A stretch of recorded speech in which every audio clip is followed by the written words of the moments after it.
Beacon Church. I'm Heather Head, and the section of scripture that we're going to be looking at today is chapter 5 in 1 Kings, and we're going to be going back and forth a little bit between reading the scripture and then looking a little bit more deeply into what it means and just some of the history that's behind the scripture that we don't necessarily get when we're just reading the scripture.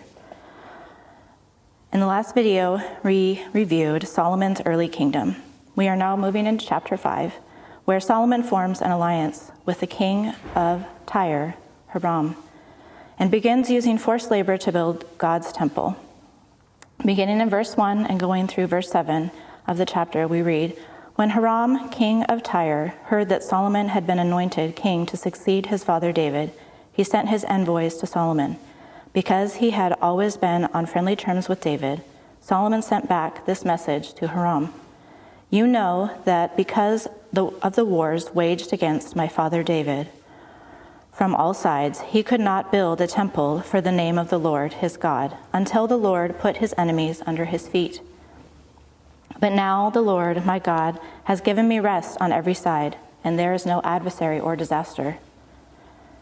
I intend therefore to build a temple for the name of the Lord my God, as the Lord told my father David when he said, your son whom I will put on the throne in your place will build the temple for my name. So give orders that the cedars from Lebanon be cut for me. My men will work with yours, and I will pay you for your men whatever wages you set. You know that we have no one so skilled in felling timbers as the Sidonians." When Hiram heard Solomon's message, he was greatly pleased and said, "Praise be to the Lord today, for he has given David a wise son to rule over this great nation." Hiram had taken the throne of Tyre at the time when King David had begun to build his palace in Jerusalem. David had used Hiram to supply the famous cedars of Lebanon for his palace. Now Solomon was contracting with Hiram to use these famous cedars for God's temple. Hiram was very pleased to be working with David's now famously wise son. Continuing in chapter 5, verse 8 through verse 12. So Hiram sent word to Solomon, I have received the message you sent me, and will do all you want in providing the cedar and pine logs. My men will haul them down from Lebanon to the sea, and I will float them in rafts by the sea to the place you specify. There I will separate them, and you can take them away, and you are to grant my wish by providing food for my royal household.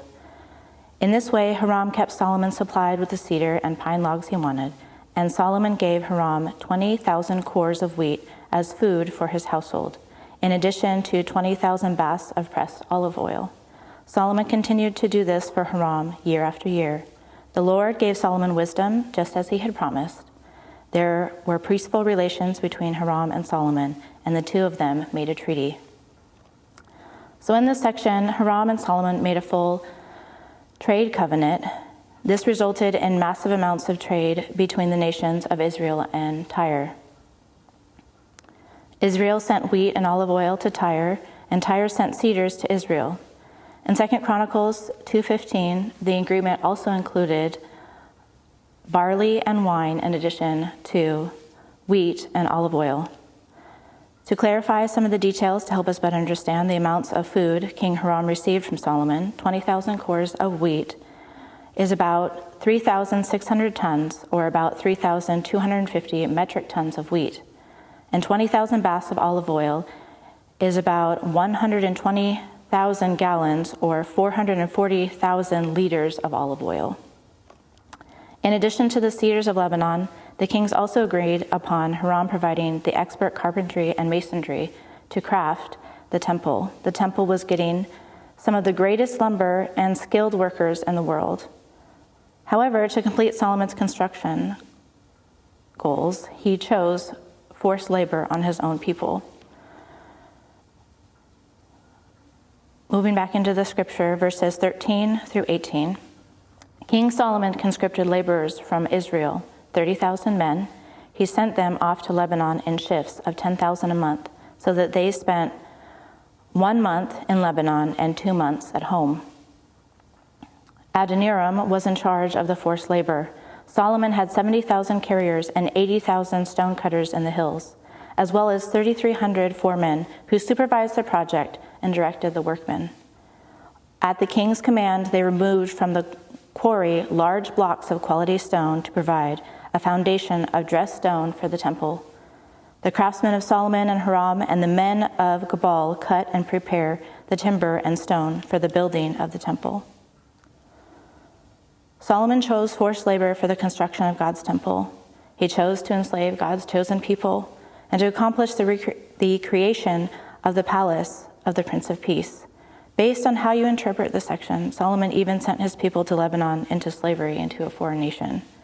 Despite all of his wisdom, Solomon began trading in the lives of human beings. Even with all of Solomon's wisdom and his insight to discern good and evil, right and wrong, he still had the choice whether to act for good or for evil. Forced labor came to be greatly resented and hated by the Israelites. Able-bodied men were required to be gone for 4 months out of the year, away, without pay, to work for the king. In 1 Samuel 8:16 through 19, Samuel warned the Israelites that this would happen when Israel disobeyed God by wanting to have a king like the surrounding nations. Samuel's warning became a reality. In Deuteronomy 17, it specifically listed requirements for the kings of Israel, and it specifically mentioned in verse 20, the king was not to consider himself better than his fellow Israelites.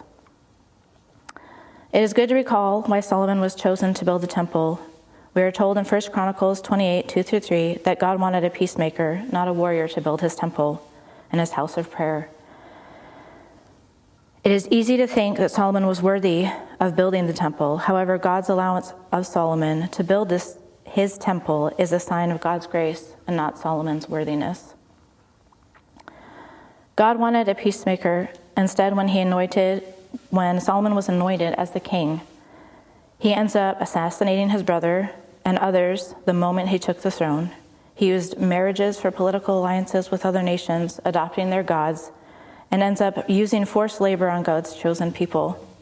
The book of Kings is believed to have been written to explain why Israel fell to Babylon. It is no mistake that it starts with Solomon taking the throne. In chapter 5, we are reminded that God is gracious and keeps his promises, even when we fall short.